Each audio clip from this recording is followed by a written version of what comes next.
Hey everyone, it's Holmes from Holmes Storybooks, and today I'm here to recommend you books based on the American Civil Rights Movement in the 1950s. The Civil Rights Movement was a movement of protests, riots, and sit-ins protesting against racial segregation, discrimination, and racial oppression that has its roots in the institution of slavery. If you haven't seen any of these other episodes of this series before, I recommend 3 or more books on a similar topic or theme and talk about the books I'd love to read in this topic as well. Let's get on with the books.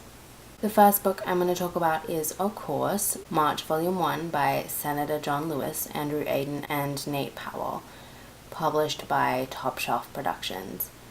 This is the first book in a 3-part graphic memoir of Lewis's life. This first one spans his youth in Alabama to meeting Martin Luther King and becoming involved in the student protests. It's an emotionally thrilling read. I thought it was a little slow to start, but it feels like a great primer to the civil rights movement, with Lewis name-dropping important figures left and right. I enjoyed the artwork. I thought that Powell's artwork was interesting, and his choice of lettering really added to the mood of the overall book.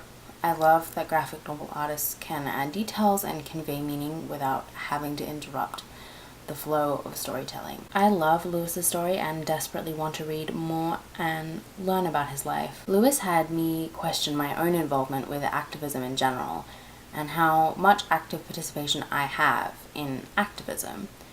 How many petitions do I sign? How many sit-ins do I attend? How many times a day do I use my white privilege to better the lives of others? I think as a white woman, it's super important for me to always ask these questions and constantly be trying to improve, do better, be more compassionate, and take more initiative. There is light where there is darkness, and there is love where there is hatred. That love has a name, and that name is John Lewis. The second book I'm going to talk about is, of course, March Book 2. By, you already know, John Lewis, Andrew Aydin, and Nate Powell. This book follows Lewis as he rides freedom buses into Birmingham, Alabama. In this novel, we really begin to see his activism take flight. He becomes involved in lots of organizations, and he organizes protests, sit-ins, and becomes an indispensable member of the movement. This volume was a little more powerful for me than the first, but not by much.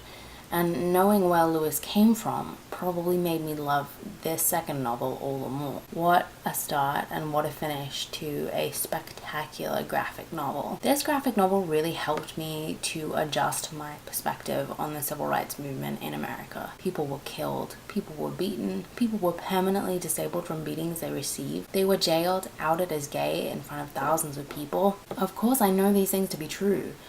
I would not dispute them. But in this graphic novel, Lewis names them, calls them his friends, his brothers, his sisters, and he speaks them into my memory. The incredible thing about this graphic novel was it once again, like the first volume, made me adjust my activism. Too often, some racist incident will come up on my Twitter feed, on TV, on the radio, and I'll just say, oh my god, it's 2018. This should not be happening. I consider racism, homophobia, sexism, and ableism to all be abhorrent, and I try my best to unlearn all the aggressions and microaggressions society has taught me to employ. So when someone, or an institution, willfully engages in racism, homophobia, sexism, and ableism, I am shocked. And no, it shouldn't be happening in 2018, and it is. Racist, homophobic, sexist, patriarchal things happen because of the systems upon which they were built. I want to adjust my activism so that it no longer dismisses someone's lived experience by saying things like, oh my god, it's 2018. This shouldn't be happening, because it did happen, and it hurts.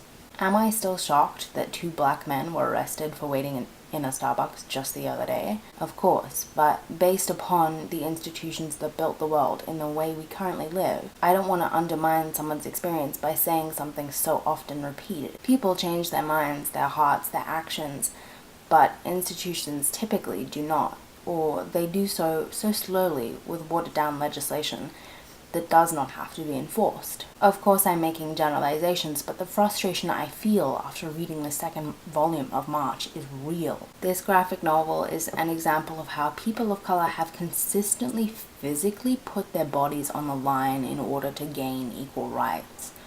March Book 2 has a great and a terrifying physicality.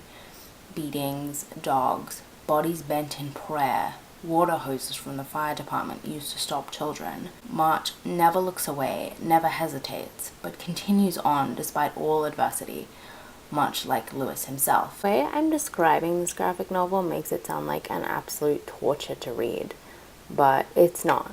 Lewis is grateful for his friends, thankful for the progress he makes in the movement, and takes time to celebrate almost every person he introduces in this novel. What I loved about this was I learned so much about the actual logistics of protests. How many bathrooms do you need along the route?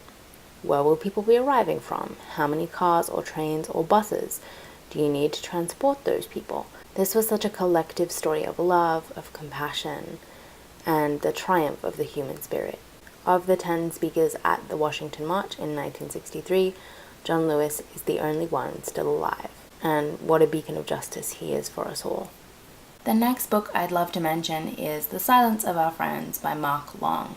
The Silence of Our Friends feels like volume 2.5 of John Lewis's March, mostly owing to Nate Powell's artwork, who also did the artwork for March. It's set in the 1960s in Texas and surrounds a student protest turned riot, where 5 black students were unjustly charged with the killing of a police officer.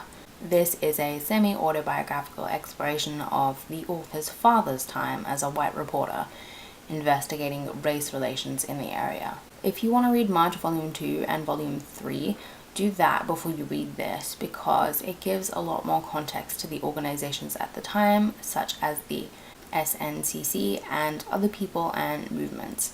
Because of course John Lewis was there in the thick of it.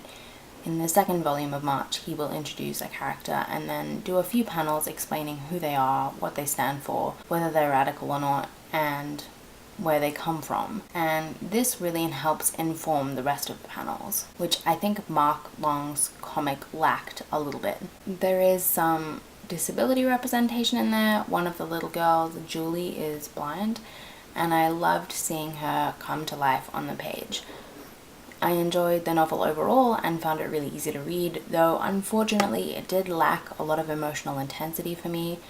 Mark Long's family is white, which is a factor that he cannot change, of course, but it means that a lot of the racial violence occurring in his street was happening on either sides of his family. The part I really loved reading was the trial. It was very emotionally tense and compelling, and I wish there had been more of it, but I loved Nate Powell's artwork. The next book I'd love to talk about is Incognito by Matt Johnson and Warren Pleece, published by Vertigo, which is about a biracial journalist who passes for a white man. He often journeys to the Deep South to report on lynchings and violence against black people that have happened in those areas, until someone in his own family has been arrested for murder. It isn't quite civil rights era, it's much more focused on the Harlem Renaissance period, but I believe it's a series that incorporates time travel in some of the later volumes, and the story is so good I didn't want to rule it out. Since when have white people ever cared about a black man's truth? The premise of Incognito is a fascinating one.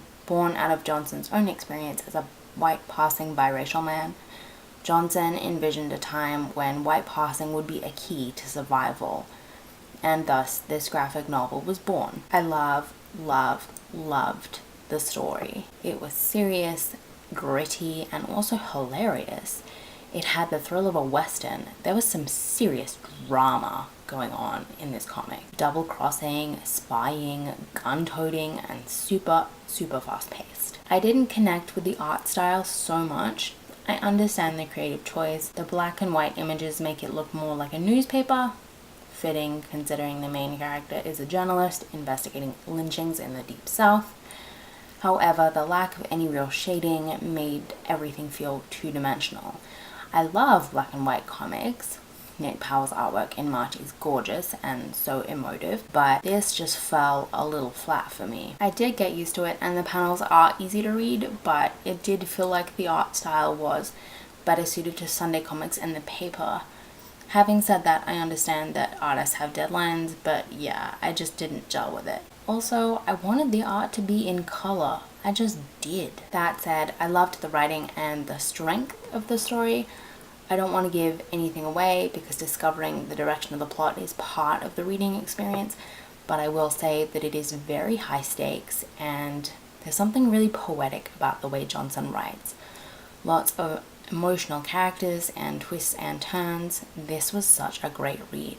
On my to-read pile is Matt Johnson's Incognito, which I believe also has a second volume where the journalist, Zane Pinchback, travels forward or perhaps backward in time. There's going to be a murder mystery, crime, and Zane skillfully weaving his way through life. I want to go into this pretty much blind because I think that makes the mystery all the better, but I can't wait to read it. I'd also love to read March Book 3 by John Lewis, Nate Powell, and Andrew Aydin. I think this will chronicle his life into politics, his life as a congressman, and how he takes the lessons he's learnt and applies them into the future. I love the way Lewis writes.